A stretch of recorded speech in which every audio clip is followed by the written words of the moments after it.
Hey everyone, thank you for joining, and I'm happy that I have a chance to inspire you with my passion. My passion is not only about no code, obviously, that's why I'm on the stage, right?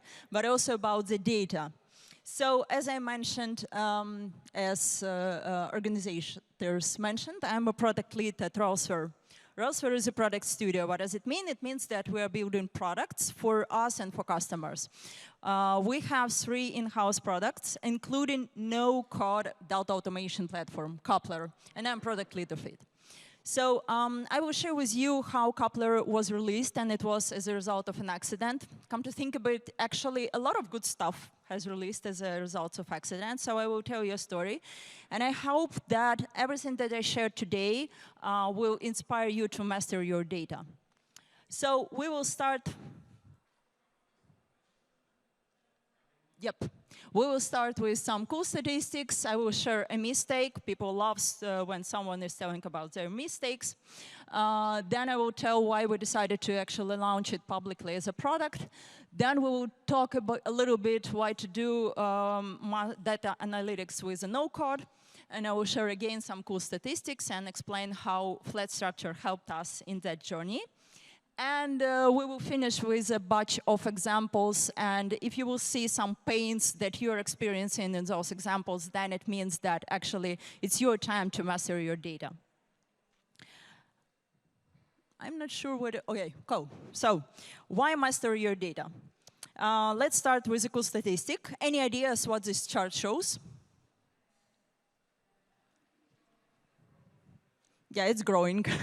It's dynamic, obviously. So we see years, and it actually has legends there. So it's terabytes per day generated daily, worldwide, of data. So you can imagine that amount of data that is being produced by us, basically daily, is growing and growing exponentially. And of course, it's impossible to stay on the top of it. So if you still rely on some manual processes and you don't automate, it's impossible to keep everything in your head. It's just impossible. One can probably argue that not all of the data is actually business related. So of course, there are videos, pictures, text, whatever, and that's a big chunk of the data. Then I suggest to look at the other chart, this one. Any ideas what this chart shows? Figures is a little bit smaller because we're talking about business data. So this is number of applications, business applications that is used in one company in the United States. And it had grown from 16 in 2018 to more than 130 in 2022. And it's still growing, and it's exponential growth, which means that all of those applications contains actually data you need on a daily basis to make your decisions. And again, if you will just rely on some manual processes there, it's impossible to get some actionable insights and actually make some quality decisions in your business if you don't do something with it. One can also say that, okay, if it is that bad, then maybe like there is no solution, right? Why try to do anything if it is that problem? So I will tell you a little bit what will happen if you don't.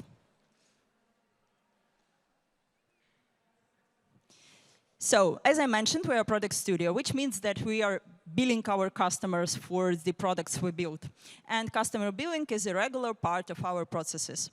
So each month, it used to be like that. Some financial guys are exporting data from time tracking tools, then they apply discounts and some contract specifics, yada, yada, yada, and then finally they generate an invoice. And you know the thing that in order to actually make a spreadsheet formula work, you need to like pull it to the end. So if you like ever faced this issue, I can feel your pain because it may actually lead to some discrepancies in your data. And it might be not that significant for one customer for 1 month, but if it is repetitive, then it can be combined in a huge amount of money. When we realized that we actually lost $120K of dollars based on that mistake, manual mistake, we understood that we need to automate something. And we did it. We liked the result, obviously, because it started to take like 30 seconds instead of several days. And also, we were sure that we will get proper numbers. We decided to automate another case, and another one, and this one too, and that report, and that analytics, and that process. And each time, we repeated all of the stages of data analysis, like accessing the data. You need to grab it from APIs, gather together, transform, filter, sort, then visualize, then do something like notifications, reporting. And each time we engaged, of course, data analytics and some designers to put a nice looking widgets and dashboards. And it was super time consuming. And we understood that that's kind of a problem for us. Maybe that's the same kind of problem why 74% of businesses do not use their data on full, because that's a painful process. You need to repeat all of those stages on your own. And the study shows that $26 billion is wasted monthly on repetitive work with data only in the United States. So worldwide, the market out there is just outstanding. And of course, we have seen this business opportunity for us as a product studio. So we decided to launch Coupler. Whoa. That was too fast. I mean, I have 20-minute speech, but it's not that fast. Spoilers, spoilers, spoilers. Yep, we're here. So we launched Coupler.io. This is no-code all-in-one data analytics and automation platform. There will be no screenshots from the product itself. So in a nutshell, how it works. It allows you to grab the data from different applications, of course with no code, then to structure it, organize, sort, filter, whatever you want, and visualize in dashboards to make some actionable insights. And that's it. So super simple. However, it actually changed the way how we see things in Rosever. We implemented it in-house, but currently it helps 900,000 customers out there to manage their data and make decisions in product, in marketing, in HR, sales, e-commerce, whatever. So in any department, you can actually use it to improve things.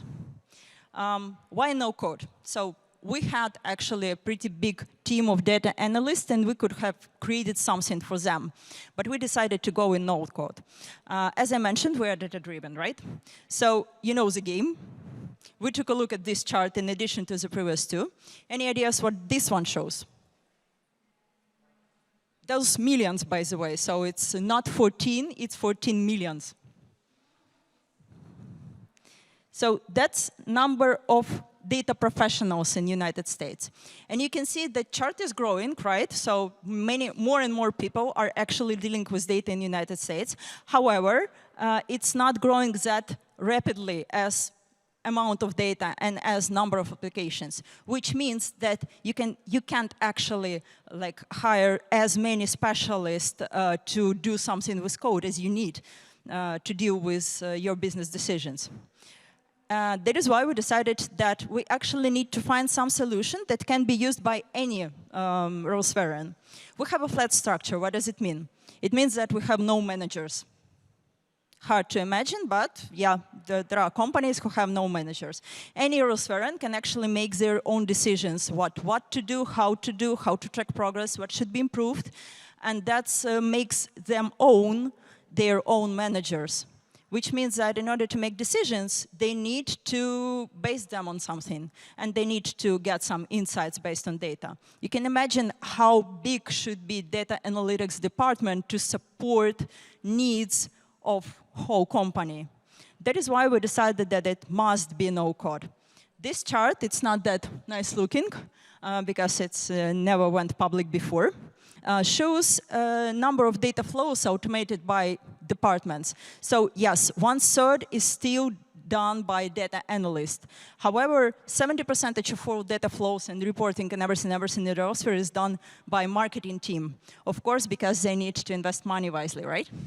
Then product management, engineering, sales, even people team, they are creating their own dashboards and automating their data flows on their own without any external help.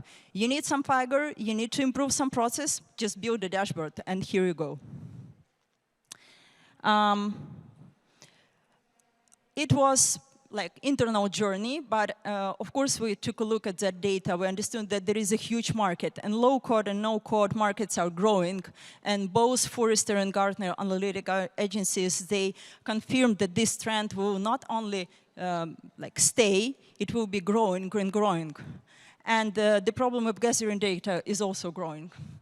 That is why we decided to make it publicly available, and it allowed not only to us but also to our customers to speed up decision making, to make flexible everything that is inside and actually keep up to date their decisions, because everything is live and everything is up to date, like in real time, any dashboard.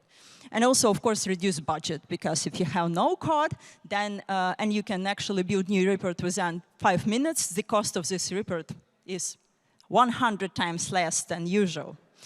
And that allowed us to actually master our data and turn it into art. So this is how all Roseware company is looked like in 2 screens of our CEO in the United States in 2024. Looks pretty amazing, I would say, a little bit scary, and a little bit nerdy, right? So maybe you think, maybe I'm not ready to be that nerdy. Why do I need it? Let's take a look at some other examples. They are not that scary, promise you. And maybe you will find something that will be useful for you. So as I'm product lead, we will start with a product dashboard. This is the one I'm starting each my day from. That is why it's nice looking, because no one wants to start their day from something ugly. Not all of them will be that nice looking, because some of them are not that frequently used. So, of course, if you're building product, you need to keep an eye on 2 things. That's revenue and conversions, and that's what this dashboard is about. It's a breaking down of the revenue, and of course, conversions from visitors to sign-ups, activations, and purchases. And if I see any, of course, strange things on this dashboard or any changes, I can drill down and dive deeper into understanding what is happening. I can review some customer recordings to understand what was going on with interface and stuff like that. But this is the start of my data journey each day. This one, oh, again, some spoilers. Not sure what is going on. Ah.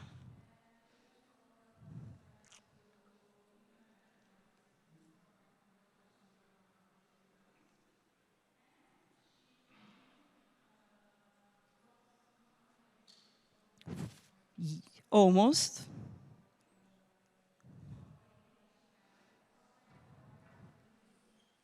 I'm sorry for that. It's first time clicker behaves like, yes, please stop. Yes, so this one, this is scoring. As I mentioned, we are automating data flows from different applications. And there are, you can imagine, like a lot of 1,000 applications over there. And we can't integrate with everyone. Then it means that we need to prioritize them. So we blend data from Google Search, we blend data from Google Analytics, from our website, our support system, sales system. So everything that is related to the interest of this integration is grabbed all together, prioritized, and then we have a list of integrations to build. We don't spend any time to select next thing. It's just over there. We just open it, pick one, develop, and release. And it allowed us to actually improve our return of investment 10 times since we started it. Marketing. Of course, no product can survive without marketing. And usually when you're dealing with a small product at the beginning, you have pretty limited budget for it. You need to understand in which channel is better to invest, which works for you. And those channels that are actually working for your competitors not always can work for you. And each channel provides a great analytics about that channel. But in order to understand what is better, you need to compare. So you need to grab data from Google Ads, from Facebook Ads, so all type of advertisement, blend it together with your traffic from Google Analytics to understand what works. And not only Google Analytics, also about, for example, from Stripe, right, to understand the revenue. part. And we did it, and it allowed us to improve return per dollar spent in marketing 4 times since we launched this. Currently, this template is being used by all our customers we are building products for. We start from it because it allows to see which channels are working for them, which are not. As a product studio, we deal with different industries, so it's rarely that you can actually use the same experience in your future products. And by the way, all of the dashboards that we are currently using, we try to templatize and make publicly available so that it will benefit other businesses, not only us. HR. People team are struggling to find a great teammates for us to make another great Starun who can actually make their own decisions. Flat structure requires really great people to work there, right?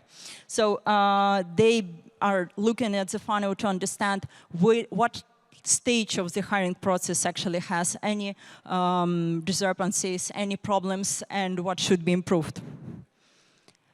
Customer success, of course, sales department. So any department out there in the sphere is using their own dashboards, and that's not one kind. It's a set of dashboards they are making decisions based on.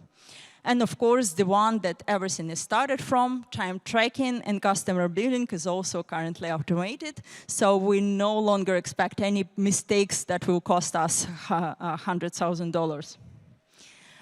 So if you're ready to master your data, or you want to automate your processes, or you want to see in hyper details everything that is going on in your company, department, or team, you want to build web of your data and connect dots between different applications. And you target, for example, constant improvements, and you need to understand what should be improved in your company. You want some insights to build your strategy on, or see dashboards that are alive and adapting to your business needs constantly, and as a result, to get 3D shape of data. Then it means that you're also ready to turn your data into art, as we did. So over the past 20 minutes, we talked about why master your data, why to do it with no code, and I hoped that you found some interesting examples. Why do you probably need this? That's basically it from me. Thank you for your attention, and I'm ready to answer your questions.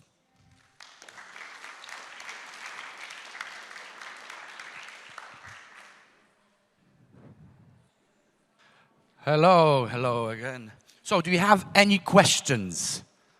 Would you like to raise your hand and ask some questions? Awesome.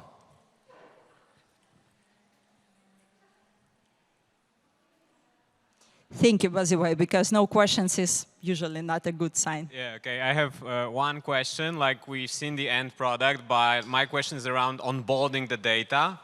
Do you have any processes? Because, you know, you've got lots of different sources of data, right, from different systems and all of that. How much time and how much effort does it take to onboard data from the client to this system? And can they do it on their own? How does it work? Can you repeat the verb? How much time it takes to what? To gather data from all of the systems? Yeah, to gather the data and prepare it for use within the tool, right? It takes no time. I mean, that's what Coupler is about. When you build the flow, you just set up schedules that I want to grab this data each 15 minutes, and that's it. So it continues to do it automatically, and that is why each time when you look on the dashboard, it already contains data that is as fresh as 15 minutes ago, and you spend no time each time. So it's kind of, you know, each time when I hear that we are preparing for some quarter meeting of directors, and we are building dashboard, we are building reports, and then financial director says that this is your revenue, but it never is the same with sales director, for example. We have no such problems right now because everything is automated, and you, at any point of time, you can open the dashboard and see real-time data right here, right now, grabbed from all of the systems. That is why we can make faster decisions. For example, with this marketing dashboard, like each day we see what changed, what channels stopped to perform, where we overreach our cost per lead, and stop those campaigns right here, right now, from one point. So it's not prepared, and we don't spend any time on preparing each of the report. Of course, it takes some time at the beginning to set it, like, I don't know, half an hour, and then we use it yearly and don't spend any more time into gathering data.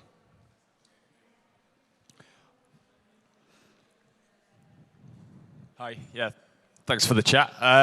So I was curious about the one slide that you showed when you were talking about advertising the product, and predominantly it was paid ads from Google Ads, LinkedIn, Meta, et cetera, et cetera.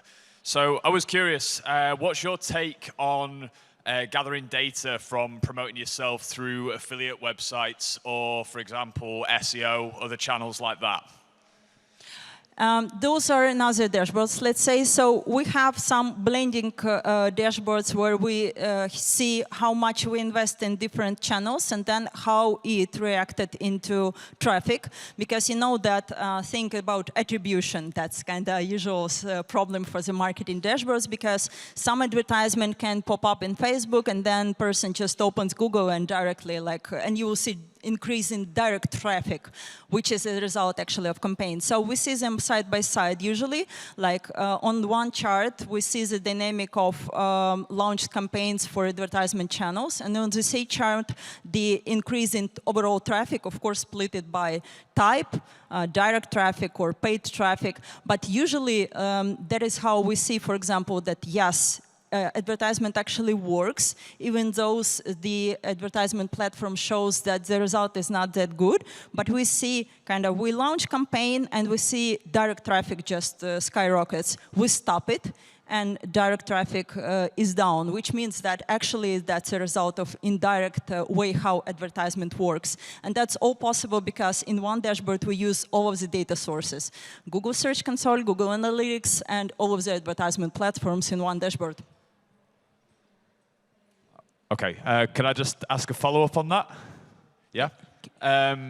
So with the affiliate websites in particular, I'm talking like Clutch, Good Firms, Design Rush, these kinds of paid affiliate websites.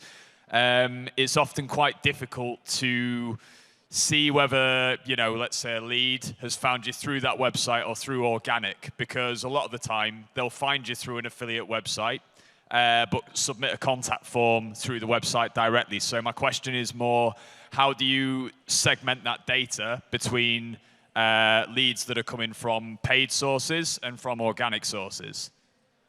Does that make sense? Sorry. We don't do it automatically, let's say. So if I understood the question correctly, it's but how then we solve this problem of attribution? How do we understand that some paid advertisement resources we spent affected in some direct traffic, right?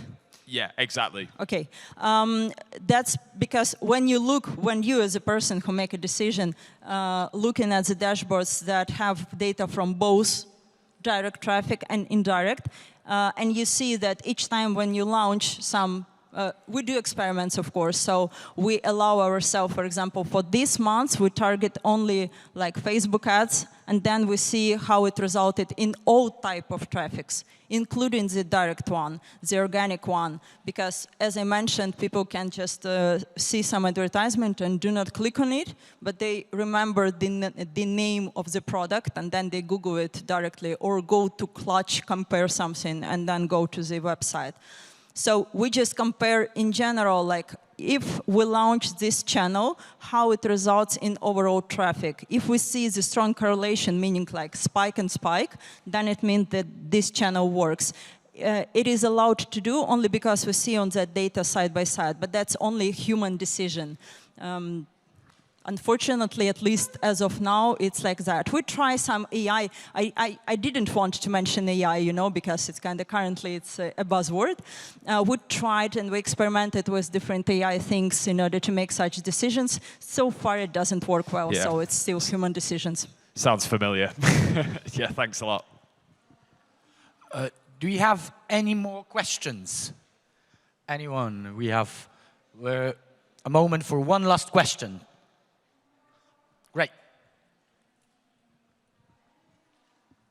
Hi, I'm a marketer and I build dashboards like you're showing, but right now I'm just using Google Looker Studio, and I wanted to ask how your product is better and why.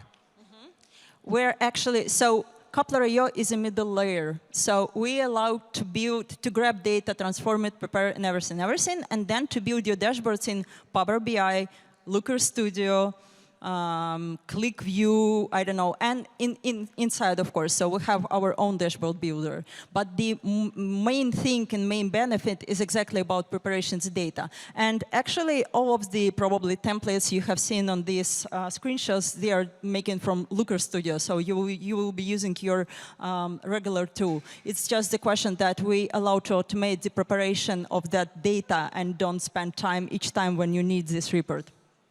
Okay, yeah, that makes sense because I'm using like Google Sheets and lots of script to do that right now. So yeah, okay. Yes, Google Sheets, Excel, Power BI, Tableau, Looker Studio is our favorite one because it's actually powerful and at the same time free. That is why a lot of people are starting their data journey from using Looker Studio. Thank you. I believe that's it, right? We're on the timing. Thank you so much for your attention, and I hope that you will master your data. Thank you, Julia. Thank you.